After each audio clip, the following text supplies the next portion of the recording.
आए भैया, हम भोजपुरी गायक नितेश लाल यादव रउआ तमाम सभी श्रोता के 209 जोर के प्रणाम करतानी। हमरा आशा न पूर्ण विश्वास बा कि जे तरह लोगिन प्याज chalisa, love chalisa, petrol chalisa, lockdown chalisa, खैनी चलीसा के आशीर्वाद देनी, वही एहो चलीसा के आशीर्वाद दे। हम सुनाए भाई नया खिस्सा के कर कैसे बदले दिशा, लेके आ गईनी मोबाइल चलीसा। नया जे लइका लेबे हिस्सा, क्षण में है ओकर बदले दिशा। भूख प्यास निकट नहीं आवे, मोबाइल जब लइका के हाथ में आवे। माई बाबू रोजई प्रार्थना गावे, मोबाइल के सत्यानाश हो जावे। देखी रहन सब दतवा पीसा, कहत कैसन धैल सनीसा। दर्द से भरल बाई खीसा, इहे ह भैया मोबाइल चलीसा।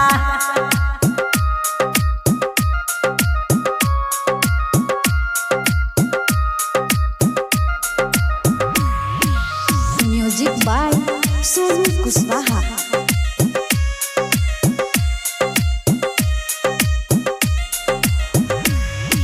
सबके इहे हो सच्चाई, पढ़ाई लिखाई छोड़ के भाई फ्री फायर में लागल रहे। केहू पटा के लइकी भाई फोने पर रात भर जागल रहे। हरदम देखे अखिया फार, चाहे उ रहे हाट बाजार। ले ले मोबाइल हाथ में रहे, चाहे भले चलावे कार। लड़की के चक्कर में हरदम रहे, केहू के नंबर दे दो कहे। दर्द से भरल बाई खिस्सा, इहे ह भैया मोबाइल चलीसा।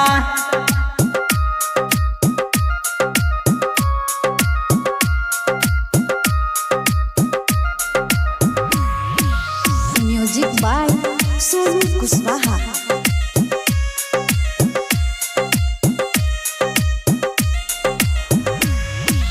कितनो कहे खाना खा लो, बबुआ जाके जल्दी नहा लो। बतिया नहीं केहू के सुने, बाते बाते जाए खिसियाए, घर में केहू से नहीं लजाए। साचे बतिया दिल बताए, नितेश लाल है सब गाए। देखी रहन सब दतवा पीसा, कैसन देख धैल सनीसा। केहू पटा के लइकी भाई फोने पर रात भर जागल रहे। दर्द से भरल बाई खिस्सा, इहे ह भैया mobile chalisa.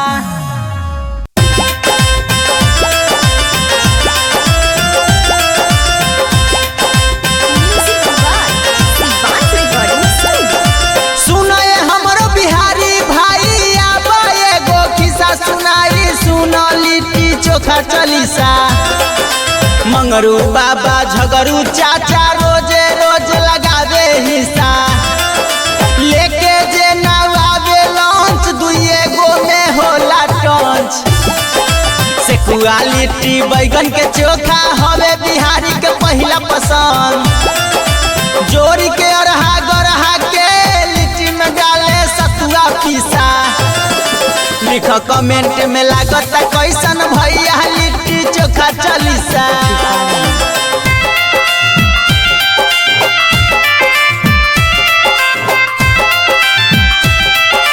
Shivansh recording studio.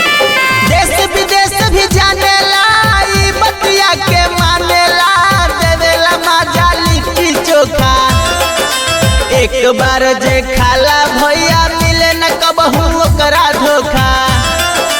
हमनी के बिहार वाला लिट्टी चोखा के गजब स्वाद। साथ में रहेला हरियर मरिचा, ललका प्याज के मिले सलाद।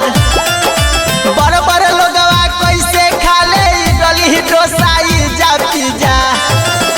लिख कमेंट में लागत कैसन भैया लिट्टी चोखा चलीसा।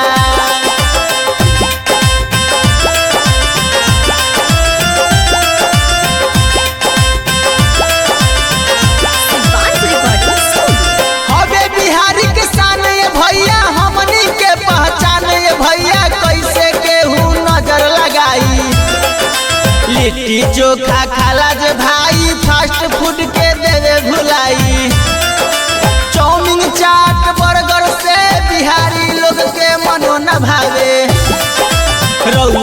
लोगिन के प्यार मिलेला तो नितेश लाल है सब गावे। सेहत ला हानिकारक है डली डोसा जा पिज्जा। लिख कमेंट में लागल कैसन भैया लिट्टी चोखा चली सा। Shivansh recording studio.